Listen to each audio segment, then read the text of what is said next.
On Ludz's command, we are off. Yes, I will confirm what producer John just said. Craig Ludwig, I quote, "Let's not keep them waiting. So let's get to it. Stars post-game show on DLS right now." Get ready, boys.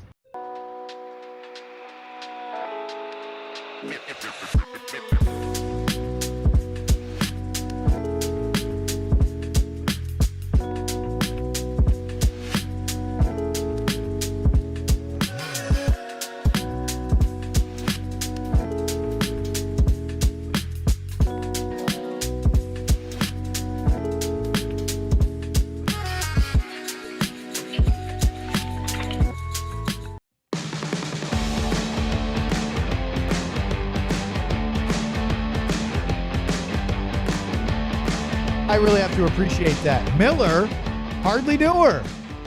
Bravo to our producer, John Anderson. Hey-o. This is the DLS Dallas Stars post-game show. Craig Ludwig, Owen Newkirk. We will talk with Sam Nestler later. Of course, John Anderson, our producer, is at the controls for one more day, and then we lose him for a whole week. They're sending John to New Orleans for the Super Bowl. Yeah, but I just got the message today that apparently one of the talent from our Chicago sister market wasn't, I don't know why, but they have to sleep with us, basically, which means I got booted from a bed to the pull-out couch. You got kicked out of your room, huh? Apparently, yep. Oh, got the message today. Very pro-producer company until it comes to sleeping arrangements and, getting the ad reads ready. Well, if the pull-out couch is uncomfortable, you can always take the pillows and go sleep in the bathtub. I don't know. Anyway, let's get right to it. Stars with a win tonight. A wild finish. Luddy, the two teams combined for 4 goals in the first 44 minutes and 4 seconds to start the game. Then they scored 4 goals in 3 minutes and 23 seconds to just about wrap this one up. That was a bizarre end. It really didn't ever feel like the result was in doubt, but it was a very eventful ending. Yeah, that's just a little something for the Vancouver guys to maybe kind of feel a little bit better. I don't even know if they're going to feel that way. I think that the way that Vancouver started the game, it seemed like maybe the trade and everything gave them a little bit of a boost. They had some jump and, they were out shooting. I mean, it took Dallas, 6-7 minutes before they got their first shot tonight? Yeah. So, again, Vancouver plays a certain way. They kind of play that territorial game. A lot of pucks get in, and they try to create from there. And, for Dallas, they weathered that good enough. And I think anytime you're the team that's on the other side of a trade, you're always kind of wondering how it's going to go. And, you just got to get out in front of it if you can. Vancouver jumped out in front as far as a little more momentum in the beginning of the game. But I thought Jake was really good to start the game. I mean, I thought he had to make some saves, and Ottinger allowed them to hang around a little bit. Yeah, I agree. And that's sort of the theme that we talked about. I was on with one of the sports radio stations in Vancouver this morning, and because we hadn't played each other, the Stars and Canucks yet. And yeah, I don't know if they can hear that in the microphones or if it's just us. Somebody's spinning their tires outside the House of Blues. Everybody just waits for the show to be over. They do. They're all excited, and they just want to make as much noise. And they're probably listening on YouTube trying to see if they can hear of course they are. Their tires spin. I was talking with the guys that I was on with in Vancouver this morning. We haven't seen Stars Canucks this year. So they said, give us sort of a quick summary of some things and ask me a couple Stars questions from. You can't do anything quick, so fair. But your hit probably went about 12 minutes. Yeah, until they cut me off. They said that the phone disconnected, but whatever. And one of the things that I mentioned, Luds, was how I had showed you those numbers, right? We got to the midway point. We looked at last year's Stars versus this year, and I said, what do you make of it? And you said, well, defense and goaltending. And that's was the conversation was. Jake Ottinger has been so good, and the team has defended and penalty killed in front of him that's made up for some of the slow starts. That's not every game, but there's been enough times where the team has not come out like gangbusters to open up the first period. No, I think you hit it right on. I think that Jake, more often than not, kind of hangs in there, allows the guys to get their feet and get their game, where they want it to be. And again, I think even on the penalty kill, I know Essa deserves a lot of credit and the guys that kill penalties, but Jake makes some big saves, some timely saves, and I think that's what it is, whether it's time during the game or when somebody makes a mistake in front of them. So near the end of the night, that didn't work out so well tonight. But regardless, I just think Jake deserves a we know we give him a lot of credit, but whether it's a quiet game or it's an active game, he does so much back there for these guys to be able to settle in. And the early chance was that save he made right away against Dakota Joshua, who is hard to miss. Oh my God, he's a big dude. And he had an open puck. He was facing away from the goal, but he got it turned. And at first I thought he missed the net, but we watched the slow-mo from the Victory Plus broadcast, and it looked like it tipped right off the very edge of his right toe of the pad and went wide. So nice save by Ottinger. How do you let a guy that big that open in front of the net? I think he creates his own space. Let's just put it that way. He's one of those guys, without knowing him and playing against him, is that you're probably not want to get tied up with him because he just has to make a half a move and you can be boxed out. So, I think those are the kind of players that you're not going to win that battle, so you kind of play off them and try to get your stick on any kind of shot. And you talked about the Stars having trouble getting a shot on net early on. Joshua, R2 Ratty, Pettersson, DeBrusk, Pettersson again. Finally, they got a scoring chance when Leon Bischel took a shot off a face-off win, but they really were not getting anything going against Vancouver in the first, let's see, look at when Beck was scoring. It's got to be 7 or 8 minutes. Yeah, it was like right around there. But I think that's a good way for a road team to get kind of off and running. Yeah, they're going to put the puck in, but more pucks say direct to the net. And then, again, it just takes a lot of indecision away from the rest of the team. Are you going to pass? Are you going to shoot? What's it going to do? Hey, we're playing a little bit more direct tonight. And I thought that's what Vancouver tried to do, is play a direct kind of game. And then all of a sudden, it was the fourth line for the Stars that got it going, because Brendan Smith continues to do great things as a fourth-line winger.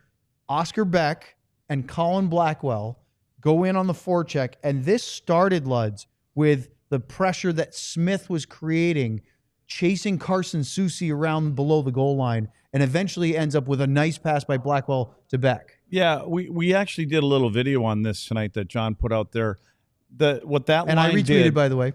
Did you retweet? I did. Nice. Got to share the love. You guys can go ahead and chat Ladies about and gentlemen, the bare minimum. Mr. Owen Newkirk. Yeah, the bare minimum. No, the bare minimum is going. I retweeted something. Let me pat myself saw on the back. it. Continue. To sow dissension I said in the that ranks. you tweeted out there, didn't I? No, I'm taking a shot at him, not you. Oh, I was like, what the hell? This is one of the few times John is not trying to make fun of you. Oh, okay. Well, that's it's fine. weird, right? I'm a pinata. No, I counted 5 50-50 puck battles. And, if you're the third line, fourth line especially, a lot of your game is involved on the walls and in the corners, in front of the net, behind the net, at both ends of the rink. And you have to win 50-50 puck battles. And if you don't, they usually replace you. And on this particular goal, they won 5 of them. And it started on the little right-hand side of the goalie. There were 2 there. Then, like you said, Smith gets over to the other side of the ice. He gets the puck behind. Colin Blackwell with a nice hit and retrieve a puck again. And then it was Oscar Beck that gets it in front of the net. And it wasn't the first whack. It was the second whack. I think it was D. Giuseppe, I think, that he was up against. But there were 5 puck battles there that were won by that line. And that in the period, they all played about 2 minutes and 20 seconds to about 2 minutes and 50. That's all they played in the first period.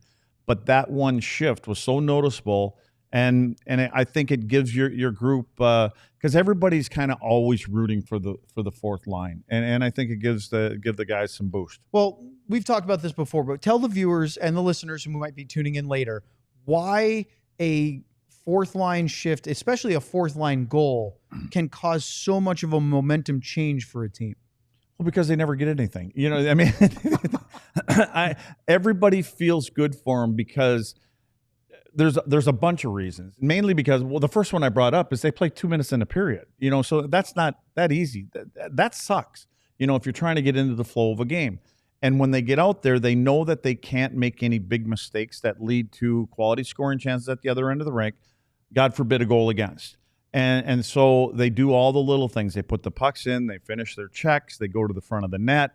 They almost set the tone sometimes. There's a lot of times you'll see a fourth line. If you've got a good fourth line, they'll start the hockey game. And they'll play that way, and they'll set the tone for the rest of the group. So, and when they score, it's a bonus. Again, you want to be a good 5-on-5 guy if you're a fourth line player, and you want to come out of the game even or plus. And to get a goal is a bonus. And you can see how happy those guys are.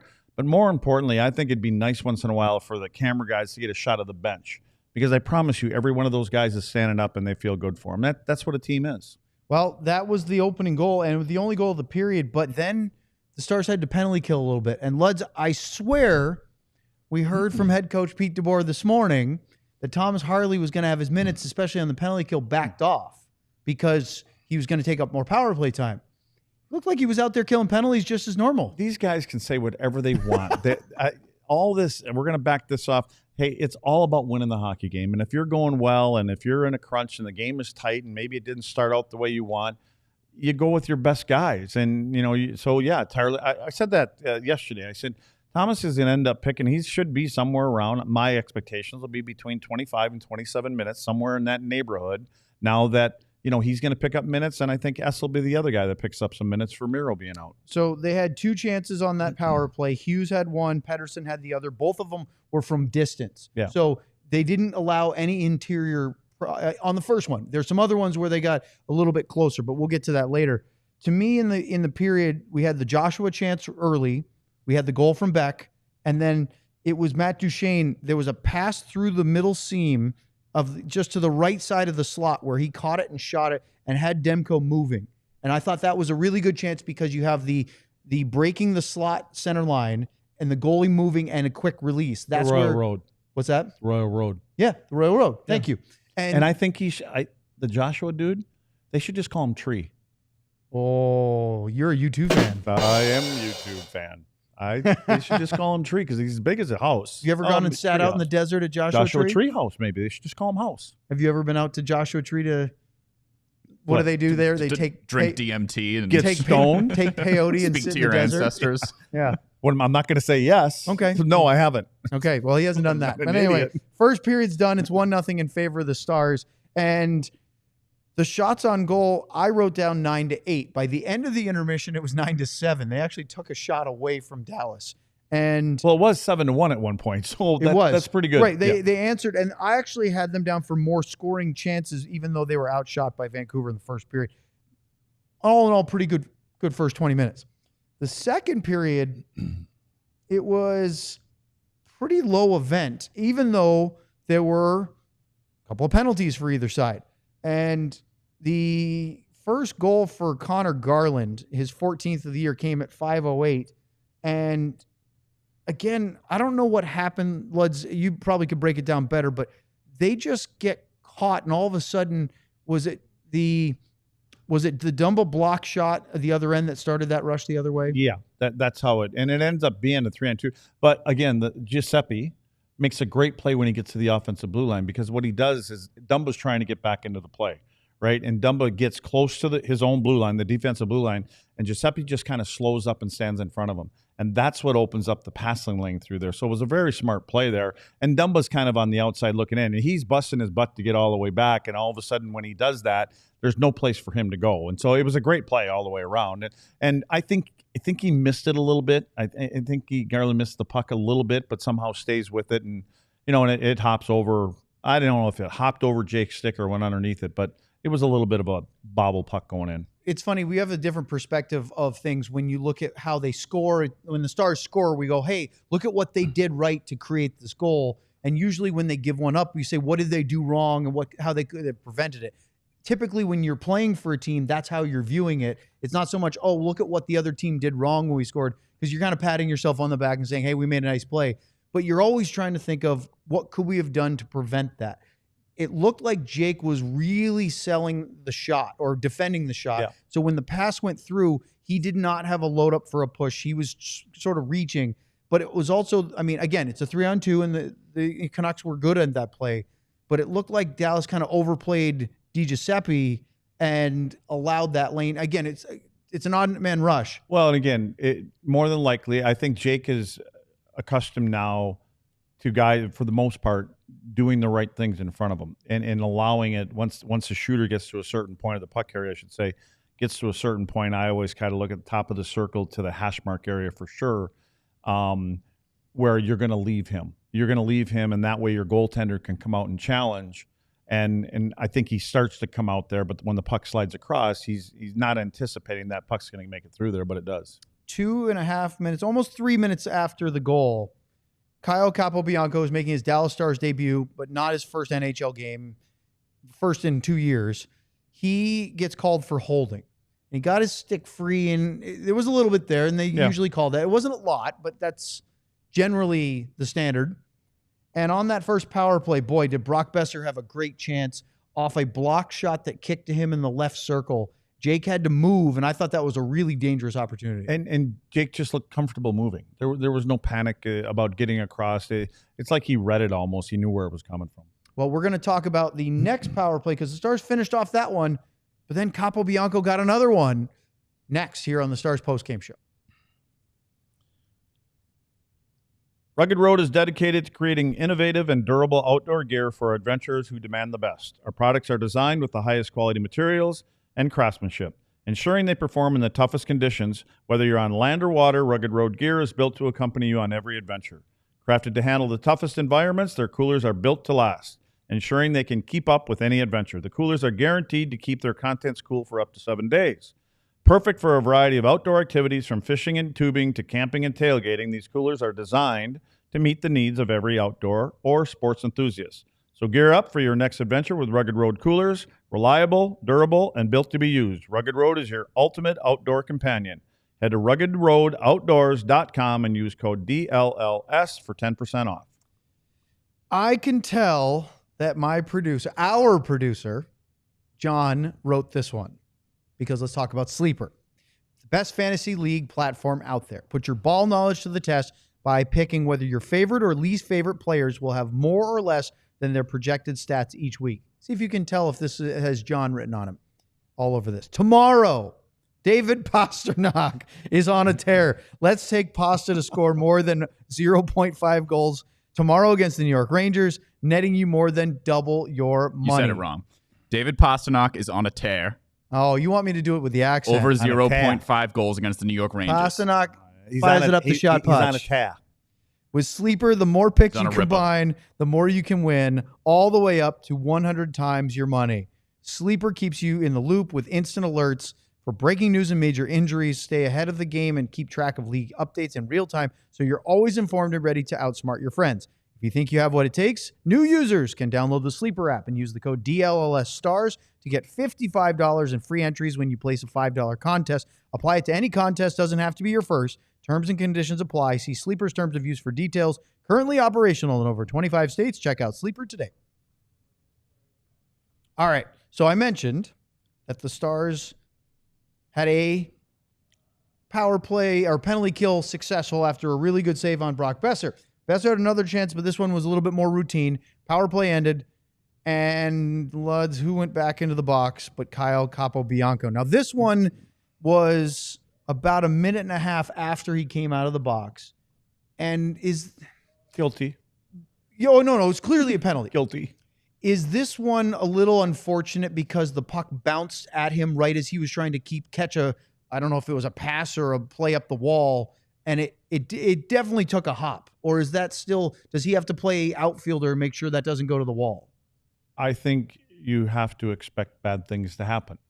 I personally think that this was a change of pace for him, this game, because I think he can keep a gap, but these gaps close a little bit quicker than they do at the next level. And I would expect that if he plays again and he plays again, he'll make an adjustment. That's what I thought in a couple of plays that he had. And again, it's nice when a guy is confident that you can come from whatever level it is and want to be able to play that way, because he obviously looks like a good skater and everything. But you kind of have to, again, don't give them a reason to take you out of the lineup. He made a nice outlet pass, stretch pass in the third period, and I commented, you went, man, you're looking for something good to save. I mean, that was one up to the far blue line? That's right. Well, there was no, well, yeah, I know, but there was nobody inside. It was a big lane, but again, he snapped it. But you were trying to find something to make him. I wasn't trying. I just noticed that, he snapped it quickly. Well, anyway. John could have made that pass. He took an interference call. Do you like the fact that once he stuck his skate out and the puck he didn't get it, it bounced over, that he pulled the player down instead of letting him go on a 2-on-1 or a breakaway? Yeah, again, it's if you know the numbers would be in your favor and meaning in your team's favor and you take it down, that's one thing. I don't know. I just think he didn't know what else to do. Let's just put it that way. Right. I'm not going to let that guy, after I miss that puck, I'm not going to let him go in and score. Right. And so I think that's okay. It's probably worse because he just took a penalty, so now he's back in there. But I like the fact that he said, you know what, I'm going to take that. That would be about the time you'd hear that death song The darkness. The darkness. That we talked about yesterday. Yeah. Which, by the way, when they did score tonight, we didn't hear it. Well, it's been gone. I know. For a month. The death song is dead. Have you heard that? The darkness has died. Or darkness, whatever it's called. Well, they kill off this penalty, but not without a couple of chances. Besser had his third in a row, first on that one. Then Garland had a stuff shot at the right post on a bouncing puck. But Luds, the one that to me was the biggest chance was Nils Höglander had a redirection tip play in the low slot. Ottinger was moving, and he had to readjust to that. And I thought that was both well-tracked and a pretty athletic save from Ottinger. Perfect word, athletic. That I don't think we give Jake enough credit for being as athletic as he actually is in that big body. Yeah. He doesn't have to do it a lot, but when he has to, it's like not a problem for him. Well, right after that, the Stars get their first power play of the night as Derek Forbort was called for tripping. What'd you think of that penalty? As it looked like Hintz should have taken a shot on the rush, but he did a drop pass to Wyatt, and then Wyatt tried to dangle a little bit, and he moved the puck, but then Forbort kind of cleaned him out. Was that a trip? Apparently. That's all I can say. I just there's some games where just in general there's some soft calls, but you know, and again, I guess, and that hey, that's part of the teams. That's part of both teams getting to understand as early as you can, this is what's going to be called tonight, or this is what they're going to let go. Well, we thought we were going to see this really exciting, hey, Thomas Harley is on the top unit now with Miro injured, so let's see what he does. They took Jamie Benn off the unit. They put Roope back on. So you've got, Wyatt, you've got Hintz, you've got Duchesne, you've got Harley. They're all excited about this. And it was more of the same. Lose the faceoff, clear the puck. Spend a good almost minute not getting set up. And I swear to you, it's almost like that's their intention now is we're going to lull the penalty kill into thinking we're completely incompetent. And then as they get a little tired, then we're going to set up, because the goal from Robertson was the end of about 6-pass sequence that started with Harley and ended up in the net. It's the definition of two tic-tac-toes, right? But I mean, when Hintz and Duchesne kind of rotate a little bit, Hintz comes up from the goal line and Matt Duchesne starts to come down, little drop pass. And then Duchesne recognizes that the player on the right-hand side of the ice, again, does not have a stick. And so he knows he can get that over to Wyatt without it being tipped. And then Wyatt already knows where Robo is. And so it's tic-tac-toe. Once Duchesne gets it over to Wyatt, there's no time spent. Robo's planted in the front. And as we know, Robo's on fire right now. And it's on and off his stick like that. And when you're in the low slot with an open net and it's on Jason Robertson's stick, he's not going to miss. Yeah. And upstairs, I don't even know if he got it all. He's just... He just it's a confidence thing for him now. He just feels that every time he shoots the puck from a certain area, it's going in the net, and it is. So Robertson scores his 18th of the year. Wyatt gets an assist. Duchesne gets an assist. By the way, for Matt Duchesne, that was his 499th career NHL assist. He's one away from 500, which is a pretty big round number for assists in an NHL career, as he's just past 1,100 games played. This goal for Robertson means that he now has points in 14 of his last 17 games, 19 of his last 25, and he just can't stop scoring. Well, we'll do it again later. So it's a 2-1 Stars lead after 2. And, Luddy, that was like it for the Dallas scoring attempts. I had the Stars at just 3 chances and only 1 high danger the entire second period. That goal from Robertson was, I believe, the second shot on goal of the entire period, and it came with 3.5 minutes to go in the second. Yeah, I didn't think that Vancouver was playing a poor game. Again, I thought the second period they were doing more of making sure that pucks were, being spent in the offensive zone and, didn't turn a lot of pucks over that created a lot of chance. And again, a lot of teams want to play that way against Dallas because of their, the way that they can get up and down the ice. And when guys are hot, it's a dangerous team to play against. And you try not to give them the open areas of the ice. So what can that do to a team like Vancouver, who clearly limited chances against, had the early goal to tie the game, and if they go into the intermission, it's 1-1, they won that period clearly, but they get the late power play goal for Robertson, and all of a sudden the Stars still have the lead. Well, I think for opponents and that are playing against Dallas right now and knowing that they can turn the puck up and get going and they get guys into play, because a lot of the offense that's created now in the NHL is by the fourth guy. It's by the defenseman that jumps into the play. And when you're in the offensive zone and if there's a bobbled puck or one gets picked off, because of the way Dallas, they relieve a lot of pressure with the flipper, and they always send two guys out of the zone. And so it's hard for defensemen to want to jump into that, creep down to the top of the circles, be an extra attacker, because if it turns over, that flipper's going out and there's going to be two guys behind you, and it could be more than likely it's a 2-on-1. And defensemen love the old sprint back toward their goal trying to get a puck. Yeah, again, it's if you're chasing back to your own net as a defenseman, I had an old coach said somebody made a mistake. Well, the Stars have the 2-1 lead after 2, and then they add to it with their third goal just 4 minutes into the third period. Roope Hintz is 21st of the year. It was a solo rush, and I love the way he positioned himself past Ulison, the defenseman, before he took that shot 5-hole. It was the pass, though, from Roope. On the bench side of the ice, I would say between the top of the circle and the blue line, and it's a perfect pass to Hintz, because Hintz doesn't have to break speed.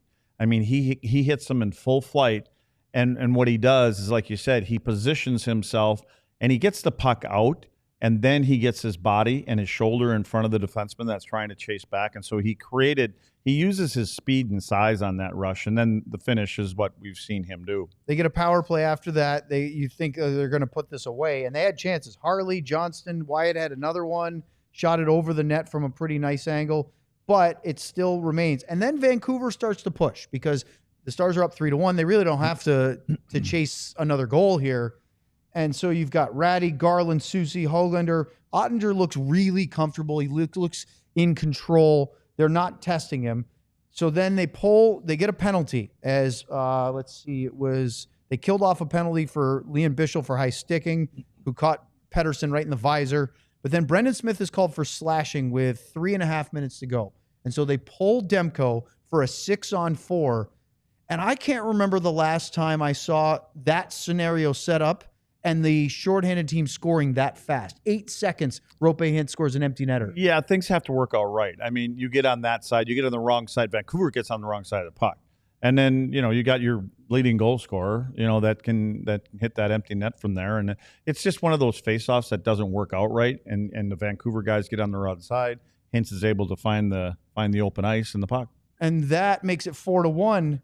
It's Hintz's second of the night, his team leading 22nd. Wyatt gets his 30th assist. Robertson had his 30th assist on the previous Hintz goal. Duchesne had his 31st on the Robo power play goal. And you're thinking this is a walkover.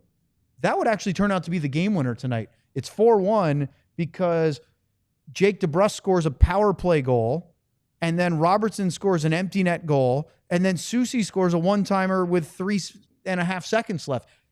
Any of those goals stand out to you of how that came about?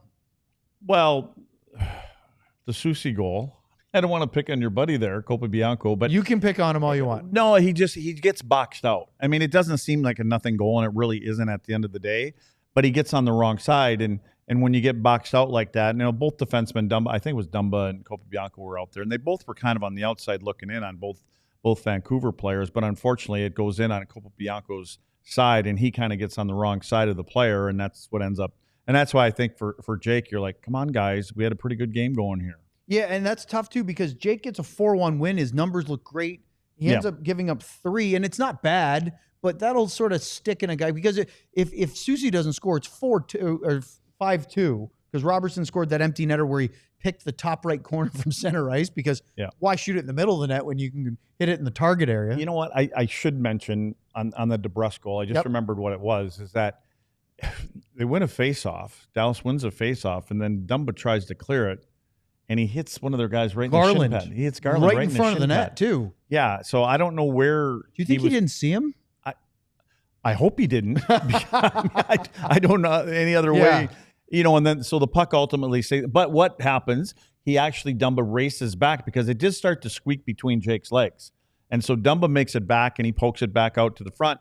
Then he gets kind of boxed out on the wrong side of DeBrusk. And again, there's another guy that gets boxed out on the wrong side of a player in front of your own net.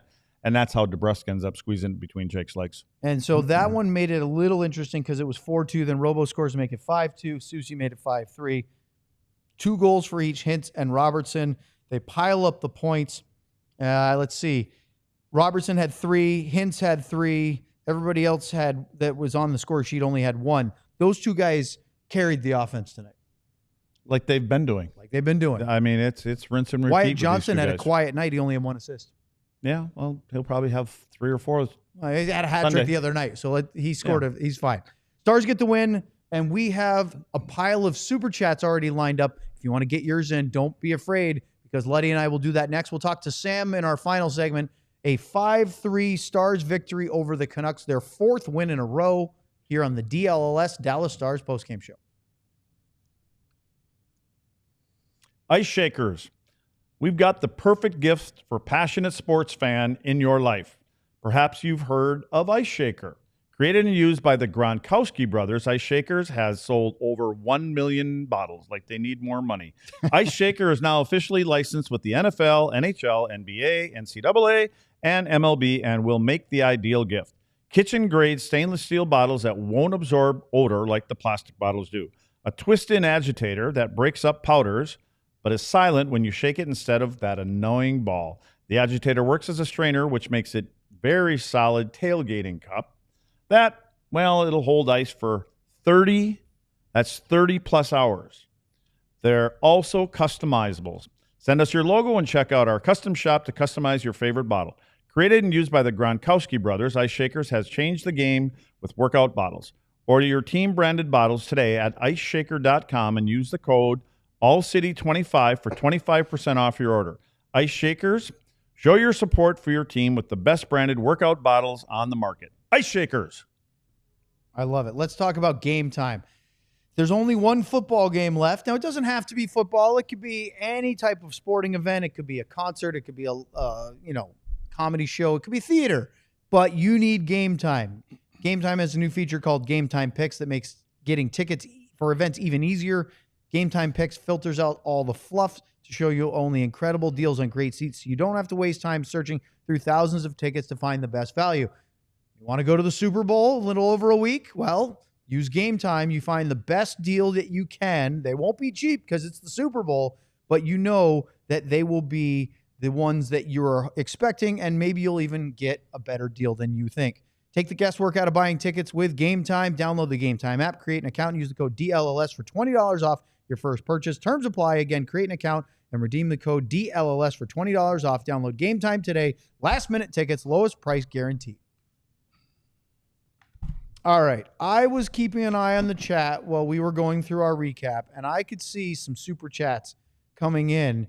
And I also could see people talking about, all sorts of fun stuff, including quite a lot of chirping on John tonight. John is getting the chat fired up, which is exactly what a good producer does. So, John, let's super chat it up. Bing bong.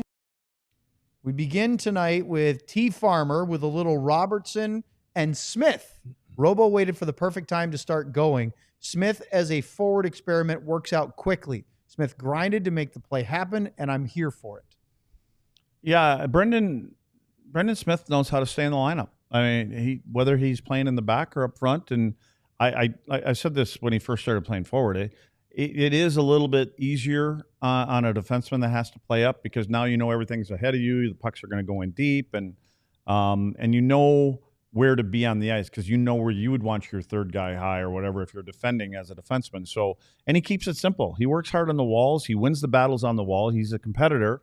And like I said, and he gets an opportunity. He's got some pretty good hands down low. Why do you think Smith, I know you just talked about why his game is doing well. Why do you think Brendan Smith is working better than the half dozen forwards that have been called up so far in the AHL? Well, experience, I would say. I don't see him. He's not out there trying to impress anybody. I mean, they know that he's not going to be – he doesn't have to go out and score a goal and get an assist to stay in the lineup. He knows what he's got to do to stay in the lineup, and he's doing it. And he's dependable. He's reliable, and I think he's got a little bit more – he's a veteran, so he's in the lineup. He doesn't get rattled by certain plays in certain times of the game. There was a funny moment today. The entire media scrum after morning skate was waiting for Capobianco to do the on-camera stuff.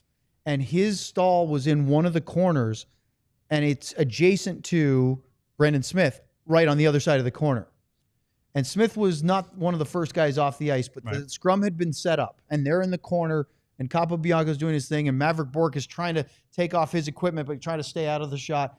And Smith walks into the entrance, looks across the room, sees that, and goes, nope. And he went and changed somewhere else. I don't know where he went, but he was like, yeah, I'm not getting in the middle of that. You kind of stay out of it. I mean, again, it's a veteran guy that knows his way around locker rooms, and he's not afraid of the media. He's great. Yeah, it's just, no, he didn't want to get in the middle of that. Yeah, and like I said, he knows the whens and wheres. You know what I mean? The game, and he understands everything, and I'm sure he's a calming influence for the younger players, and I think he knows when to lighten it up when you need it to be lightened up. All right, let's go to the next one, John. Bing bong. I Love Misty, 1985. A little Madonna and Stanley Cup here. Great win. Actually, he said Groot. So are we going to have a little I Am Groot drop in the future, John? Because Groot we may have to now. Great win to get us back into C3. I think it means C2. I Love Misty might have been drinking a little bit tonight. And all but the real news. It is Friday. Is the AAC brought cheesesteak nachos back into high stakes. Best news I saw all day. It's the small things. Cosmically, JT Miller needed to be traded in order for cheesesteak nachos to be brought back. Yeah, it's amazing. It was one or the other. Can you imagine if Miller was playing tonight, they probably don't have cheesesteak nachos. Then what? Then Groot win becomes great win. Who knows? All right, what's our next one? Bing bong. Ardell, a little Bishel and Blackwell tonight. The episode titles always make me laugh. That is a nice tip of the cap to producer John. Thank you. Little things matter. Just ask Sam, Blackwell, Smith, and producer John, my men of the match. I believe he's referring to the thumbnail, not the title of the episode, but I mean, that's the title, right? That's well, this is the title. Well, then there's the YouTube title. Yeah, so the YouTube title is JT Miller less hyphenated Canucks outpaced by Hintz, Robertson, Dallas-Stars. This is the real clever. That's the YouTube title is where we need to just do all the SEO stuff, get some names and some teams in there to grab the attention, right? Yes, of the algorithm. And then the thumbnail is where we get to have fun and find the most dejected looking photo of JT Miller we could possibly find and make dumb jokes. You don't want me to respond to any of this, do you? Sure. I mean, I don't want you can do whatever you want. I mean, Luds, you weren't mentioned. I checked out of this he checked out at cheesesteak nachos, which, by the way, I would eat some of those too. Oh, yeah. Well, now you got me thinking of that 16-ounce Miller Lite up there.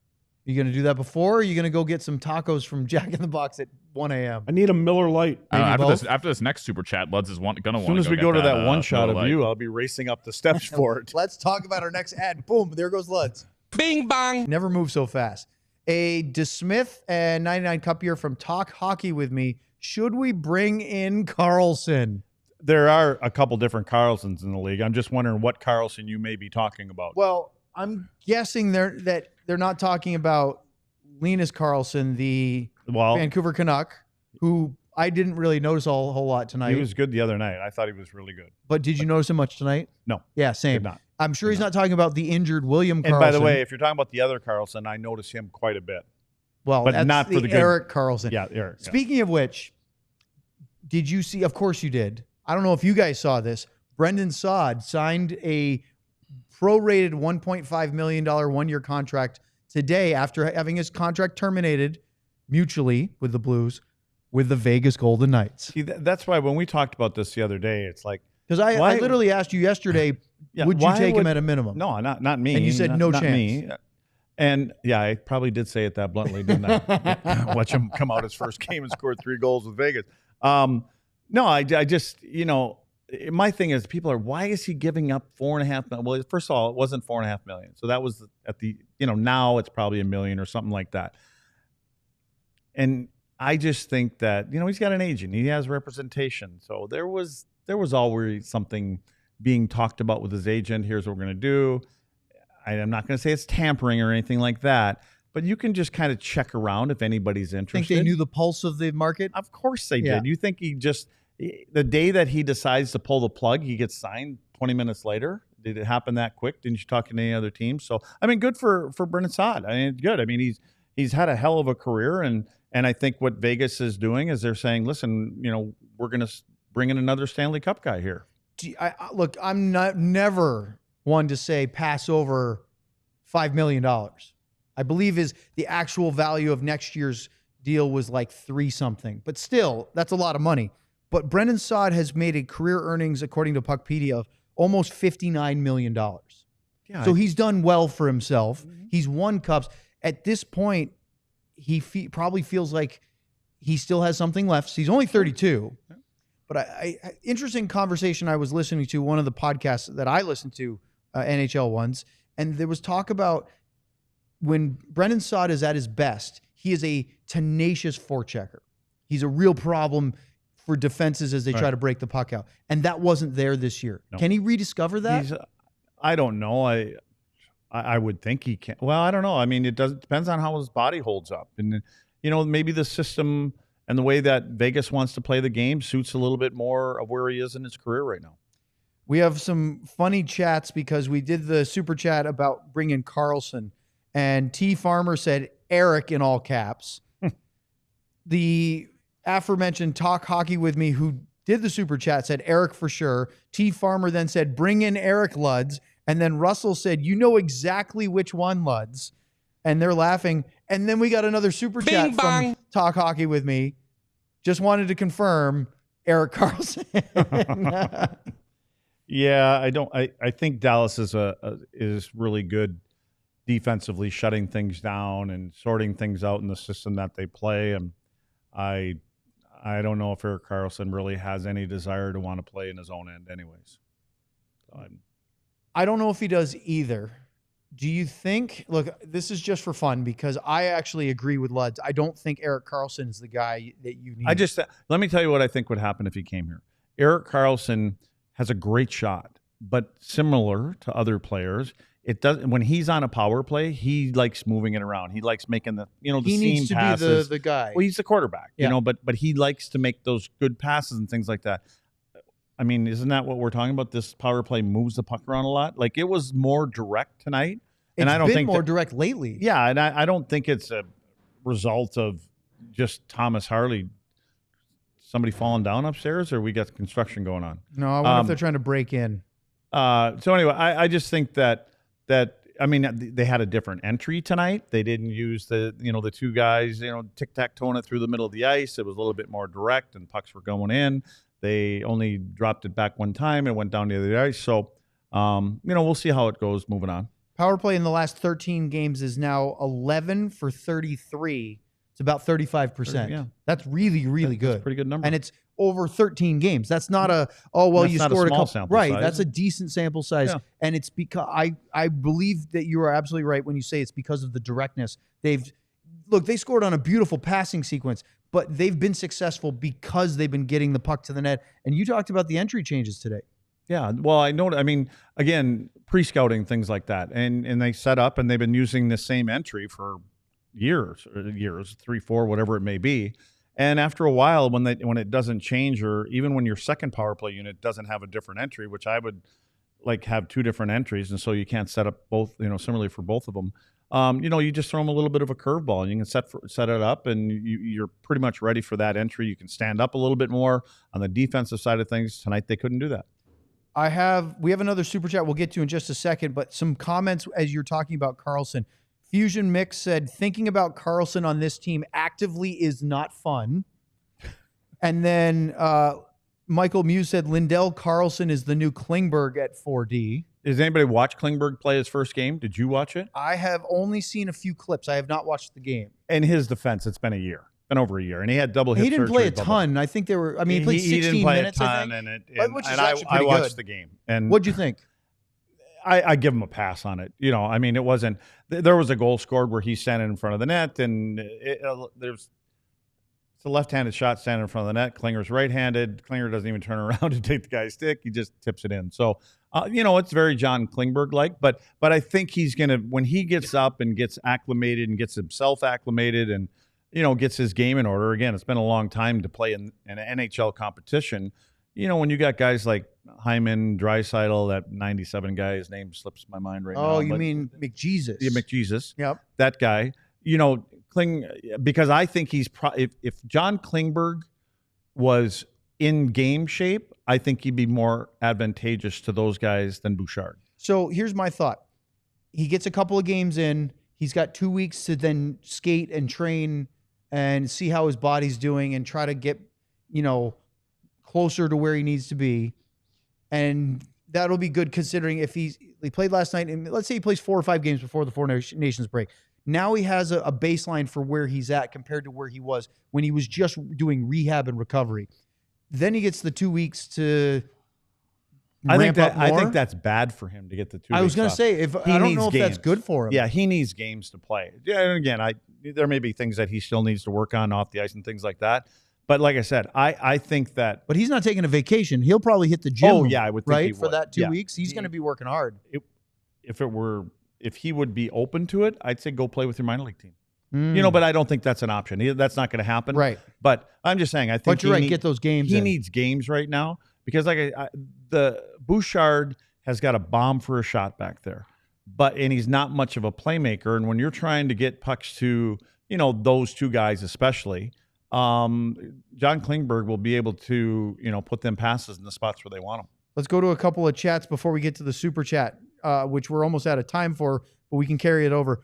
John Nazer, Naizer, said, hello, y'all, from a Texan traveling in Estonia. So he's watching our postgame show from Estonia right now. How about that? Halfway around the world, so to speak, in Europe. It's in Europe. It might mean something to me if I knew where the hell it was. It's over. So what time is it there? Like 4 a.m? Let's see. Probably about 8-9 hours ahead. So yeah, maybe 6 or 7 a.m. Oh, so he's just going to work. Yeah. Actually, well, he did say what he's about to do. About to get on a boat to Finland. So he's in a Baltic state. He's going to go across the Baltic. Maybe he's even going to take the ferry across.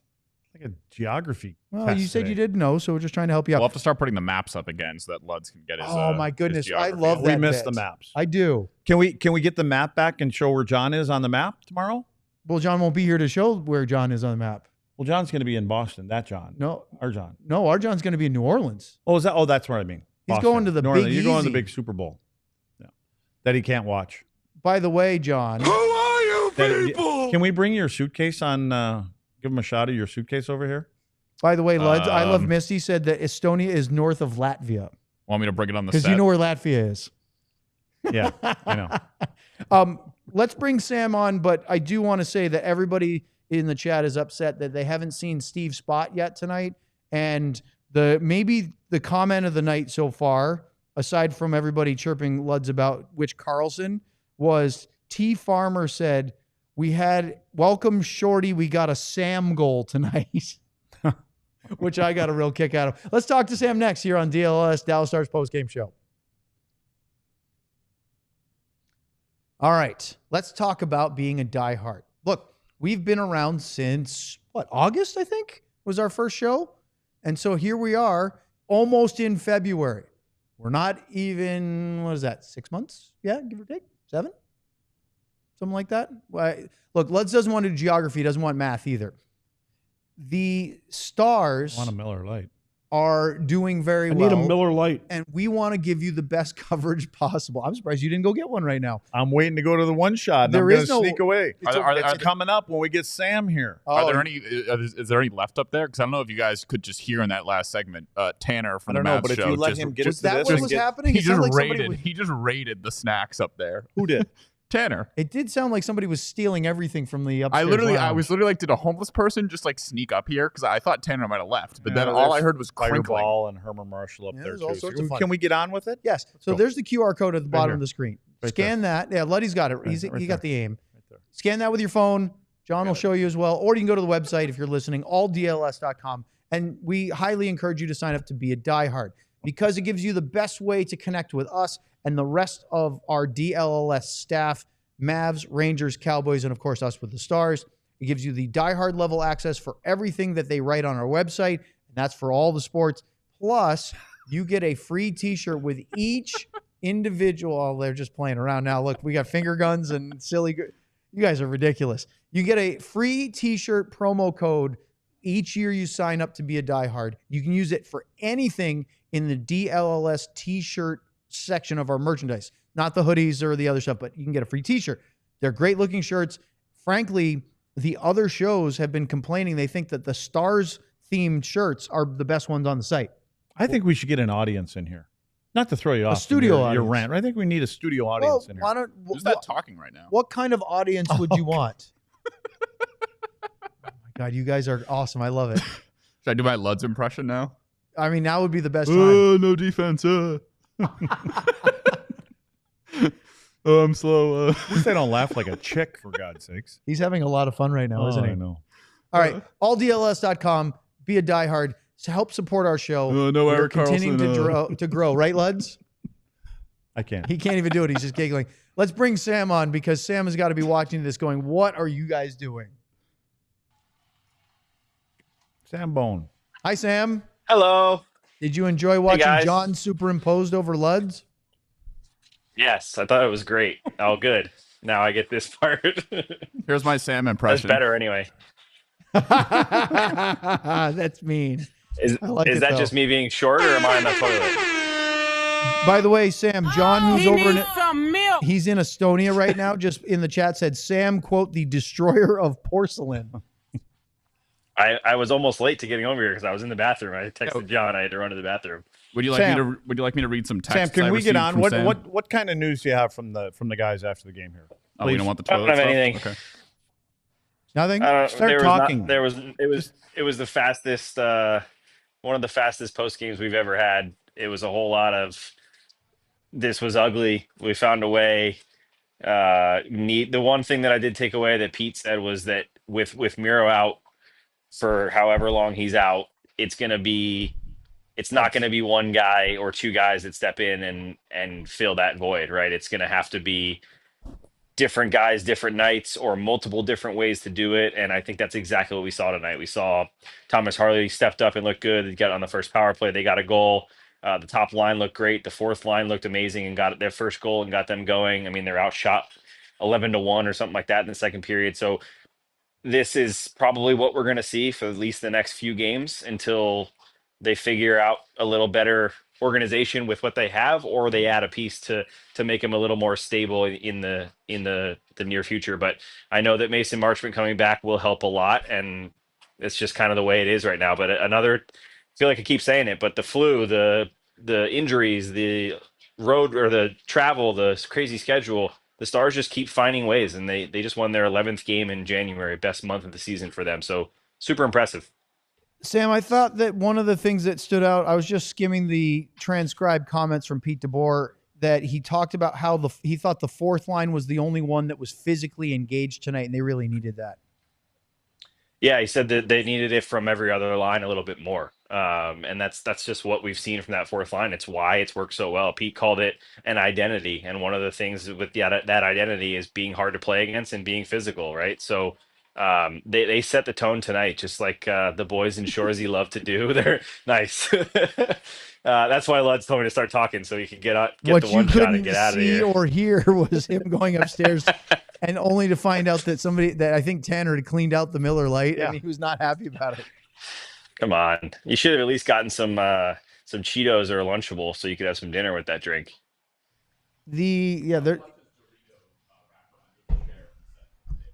Yes. Oh, your mic's muted, John. Yep. Lud's left his Dorito wrapper under the chair on the set the other day. I had to clean it up after him. About? It's not there now. I said you did it the other day. I didn't leave it there for 2 days. I hide little things around the studio. Little leprechaun. Anyway, Sam, hockey. Yeah, there was hockey. I just will say, what a weird ending to this game. Like it was 6-on-4, and it was like, hey, you know what? We've seen this before with the Stars, where you think the game's over and then the team gets one, and all of a sudden it's either a 1-goal game or a tie game. And that it kind of felt like that. It was the penalty comes up, they pull the goalie, and then within seconds, Roope ends all that. But then Vancouver puts in another one, and then they get another one. It's just crazy ending, which is why I think that most of the answers in the post game were just, it was ugly that we found a way. That's exactly what it was tonight. But I will say, pretty good moods around this team right now. I mean, obviously Miro is the bad news, but this team's winning a lot of games. They are playing really good hockey some nights and finding ways other nights. This game, St. Louis, they're coming out with 2 points a lot more than they're not, and 4 wins in a row and 11 wins in January is something to really be proud of. Sam, John, you got to put that on the screen. Sam, Is it the Russell these comment? two guys aren't even paying attention. You know why? Sam, because I'm so Russell, sorry. you We said were you way hide too little deep. things around the office. Look what Russell I took my wrote. contacts out. It says Sam hides little things in the toilet. And They're John not little. and I are off screen just giggling while Sam's trying to make a serious We were way point. too far into the giggles tonight by the time Sam joined. We Yes. might have to That's- swap Sam up a segment. Going Yeah, forward. like that's completely new. That never happens. Usually I come on here and you guys are doing We ridiculous sing things with Kumbaya, Sean, and, or you know. it's just fun to be part of. They You know, are just going to town on Sam in this. It's great. I'm not isn't even it? looking. I can't read it anyway because I took my contacts out. Yeah, but well- I'm not looking down at the chat. You should. So, yeah, I'm still lost on. They're calling you very handsome. Luds, what do you want to talk about? How about John I would like to Klingberg in wrap that it up game if we last night? could. Like, All right, well let's go. Let's go to our man of the match for the night, Sam. We were 2 super chats behind, by the Oh, way. we got 2 super chats. So we Go gotta do super that chats. first. we didn't know that. Now we know. Sam, how's the top Fire of your ball rating? away. Michael writes in a Lundqvist and year after the Stanley Cup win, we need an offensive-minded fourth/right defenseman. Anyone come to mind, Luds? Oh, trolling. A number 4 offensive defenseman? A four. Well, you're saying like a 3 and 4. Yeah, I think he's talking about a top 4. I don't know. Do you think offensive-minded is necessary? If you were to presume that Miro can return and be effective and healthy, I think we have a lot of offense up front, yeah, and I think that Thomas, I can see where you're coming from, though. I mean, again, I don't know in today's game, can you ever have enough offense? You know, but this I don't team think the isn't. Stars' defensive core has been that offensive this year. Yeah, well, what I'm saying is I don't think this is the kind of team that needs someone to outscore your mistakes because you have a great goaltender, and as long as you keep things in the right area of the ice and take care of the front of your net as much as you can, you know, we're talking about giving up 2.5 goals a game. Yeah. That's a good recipe in the playoffs, you know, because you're gonna, you know, and if you cash in out of one every 3 power plays, 1 of every 4 in a game, and you know that this team can score a couple 5-on-5 goals, I mean, it's a pretty good recipe. It's easier to take now. and we're missing 3 guys. Now that the power play is scoring at that rate, it's easier to take because they're contributing. Yeah, to if they that get win. 1 a game. I Right. mean, it'd be nice to get 2 a game, of Sure, course. but 1 a game makes a huge difference, especially with, as you just said, the defending and goaltending that this team has. That 1 extra power play goal makes all the difference right now. What do you think, Sam?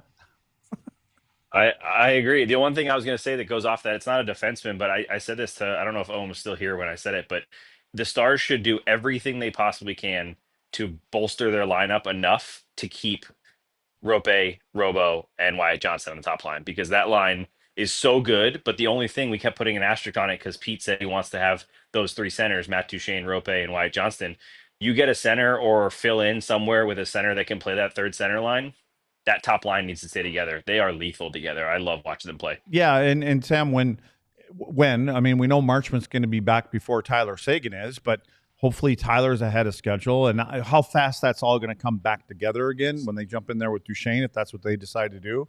Now you're talking about a top 6, right? At least a top 6, and then you still got the Jamie Benn, Stankoven, you know, and if who's that going to be? Is that going to be Sam Steele or who is that in there? I think they add a piece. I think that's where they add a piece as that third center spot. Add a little bit more of a and you center could, they know can what, count on Sam, in the playoffs. You could also add a winger and put Jamie in the middle.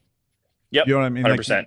Jamie, because now Jamie generally starts 55% of the time. You know who they I start with wouldn't Jamie. hate, and we saw him tonight, Brock Besser. If the Vancouver Canucks decided they were going Oh, to trade yeah. North Dakota, yeah, it's probably American National champion. offensive UND. right winger, North Dakota, Yeah, it I all wouldn't hate- makes sense to me. I wouldn't hate having him on this roster at No, all. Not at all. He's a And he's a fantastic shooter. player. He's got a hell of a shot. Yeah, Yeah. skates well. Again, I don't know if Vancouver's I going to don't go know to if they're that or gonna. not. But I don't know if they're emptying in the cupboards. not yet. right but now. maybe by the trade deadline, they might realize if they're not in the playoffs. they're going to be. I think they're going to be a Yeah. bubble team all the way. Yeah, maybe. You know what? One thing I did hear that to go back when you guys asked me what I heard earlier, and I said nothing. I didn't actually. I wasn't in the visiting locker rooms, but Taylor Baird from NHL.com, she was in there, and she said, like I said, everything in Dallas was fun and happy and joking. And Essa Lindell hung out with us for like 5 minutes after he did his interview.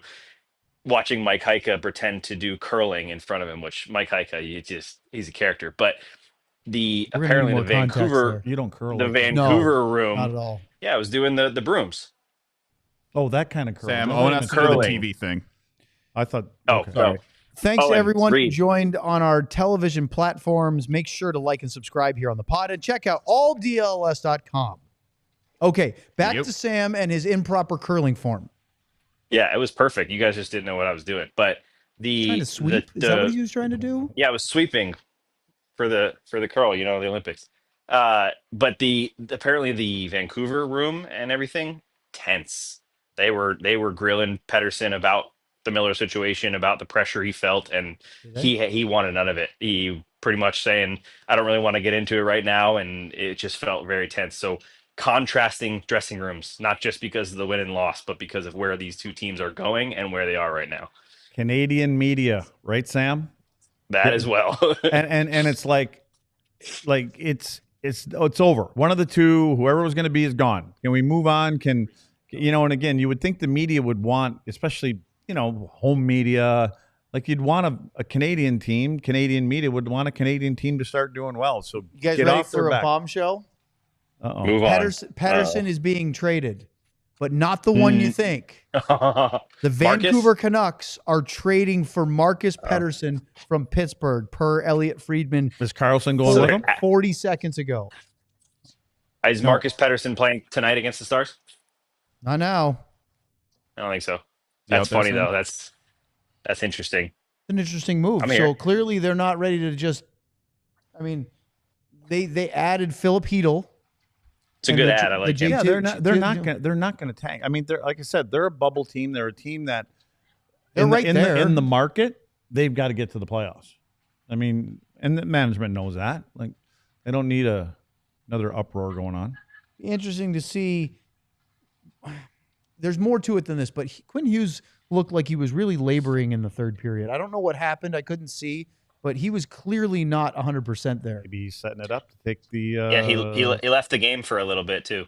Maybe he's taking the Four Nations off. I don't know. Maybe he's just lobbying for a I mean, personally, as an Petrangelo, American get out of jail and free card. fan of the USA, I would really Well, like to see yeah, Quinn of course Hughes we do. playing with that star-studded. We were having this conversation before, and we'll talk about it in the coming weeks as we get closer to the tournament, when the tournament arrives. But Sam, Letty and I were talking today about the difference. I read to him the roster of the 2014 U.S. Olympic hockey team in Sochi versus the roster that they have today going for Four Nations. And in 11 years, it's night and day. Yeah.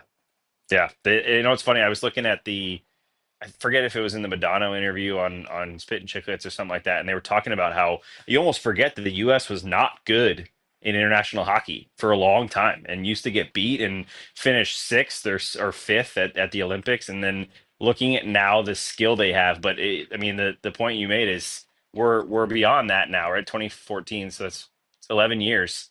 We're now starting to get to that next generation fully, and they've fully taken over this league, and that's the skill is just so much greater. The pace is so much faster, and that's why it's exciting now, because it's Canada versus US, but it's also Finland and Sweden and other teams Czechia that have come in and won these tournaments. So it's a much more even playing field now because of the skill that's coming out of everywhere. It'd be nice. I mean, I think it's great that they're playing this here in the States, but it'd be nice to play on Olympic size ice for this Four Nations with the kind of players that are there. Can you imagine the speed and skill that you'd see on a little bit bigger ice with these guys? I mean, Yeah, we will it wouldn't see hurt the U.S. roster at all. To Not be at on all. bigger ice, would it? Yeah, in about 3 weeks we will see JT Miller against Elias-Pettersson, USA versus Sweden. Well, we were going to see that anyway, but now Just they're on saying, different it's teams. a little more tense.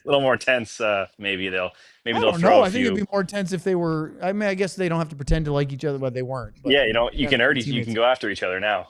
Well, we'll see if that happens or not. We do have more super chats. Thank you, John. Too Far sends in a Heiskanen and 99 cup here. I love how well this team is doing, being a perceived contender and winning with so many rookies/AHLers in the rotation. That's right on. I Yeah. agree with that. I mean, My butt is sweating. we weren't. Well, I wasn't. I'm not going to say you guys. Right? I wasn't so sure about this team in the first month. You know what was happening, but Did you hear what he just said? You wanna show us that? No, I didn't. When I I'm didn't say it into the replying to the microphone. Twitter guy that tweeted You tune him there, out. I generally Tunes pretty me out good at anyway. tuning everyone out here in this show. He was talking about sweating on his backside. I know. Sorry to derail it.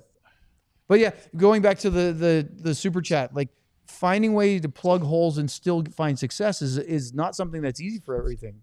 No pun intended. You got that one. I got lucky with That was perfect, eh?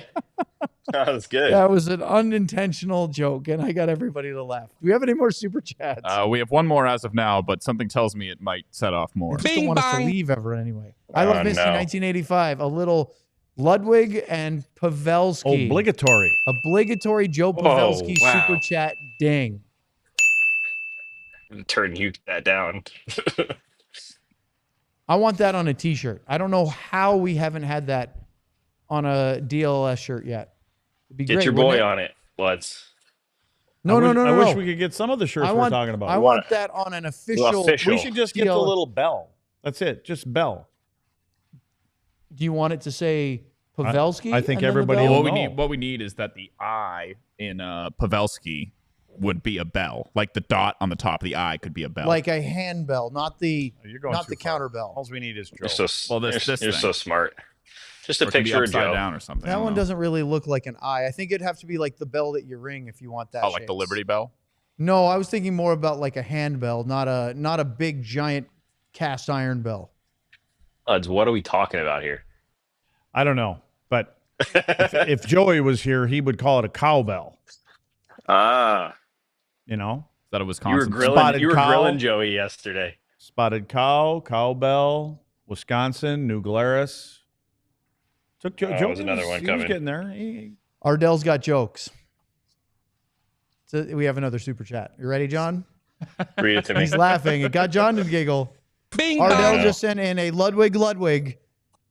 Tom Petty was free falling. Sam is free balling. Dang straight. How do we follow that? Third day. Sam, man We of the don't. match. Man We of the don't. match. Man of the match. Can I give it to myself? No. Okay. Second then would be Roope. I'll just go Robo then because I had Roope with you. I want to go with the fourth line. I thought they set the Excellent. tone. I think I'm going with. I can't pick me and you pick three people. I am. Yes, I made the rules. Oscar Beck, Brendan Smith, and Colin Blackwell. See, I thought man was singular, but okay. it's Men your of the show. match. Boom. Yeah. men of the match. Speaking Tonight they're men of of the that match. though, Mike Heika picked the 3 stars today, and he, because of this game, it threw off everyone. I mean, score graphics were made 4 times, running stories all had to be changed. You don't have to tell Mike John had- about that. Mike had Jake Ottinger as the first star, and then he allowed 2 goals on like the last 3 shots, and his stats didn't look good at all. And Mike was cracking up when Jake came out. He was like, Jake's going to be like, what the hell am I doing out here? Well, honestly, before I said the fourth line, I was actually going to say Ottinger because it goes back to our first period conversation. He was solid when the team wasn't great, Yeah. which is what he always does. I believe, yeah, win number 26 in 38 appearances for Jake Ottinger. His goals against is going to go up just a little bit because he ended up giving up 3. That wasn't really his fault, but he's been phenomenal. What a pillar for the Stars defensively to have Jake Ottinger in the net, and I think he's only going to get better. And I don't think it wasn't a hard game for him tonight. No. You know what I mean, as far as scrambling and things like No, that. I agree. Yep. Yep. All right, Sam, we've got a show to do on Sunday. Who plays on Sunday in net? Sam. A fun Sam. one. Sam, who's between A the fun pipes for one. the Dallas Stars on Sunday? You know what? I'm going to say Jake, and then I think Casey plays on the trip. Twice? They could go with Casey because he's been good, but yeah. So what is there? I There's should no have back never to backs, asked right? this. It's all separate. I could be going down the elevator right now, but I should have never asked this You asked. question. Right? Not quite, I know. because we have You to know what talk more about the important? alumni game. Who plays Sunday afterwards is Well, hold number on. 3. Before we get to that, would you go Jake on Sunday and then play Casey 2 out of 3 on the California trip? They have 2 days off between the Anaheim and the back-to-back. So obviously Casey's going to play one of the LA San Jose.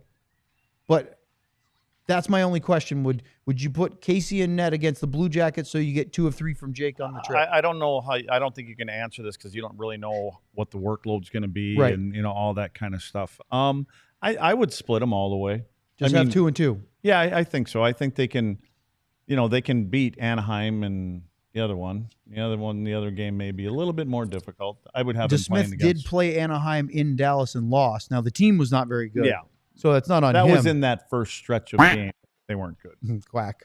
Jake's Quack. got to get Ducksworth. ready to win a gold Yeah. Four Nations. Or Don't want whatever us the to hell it is. leave. What do you got?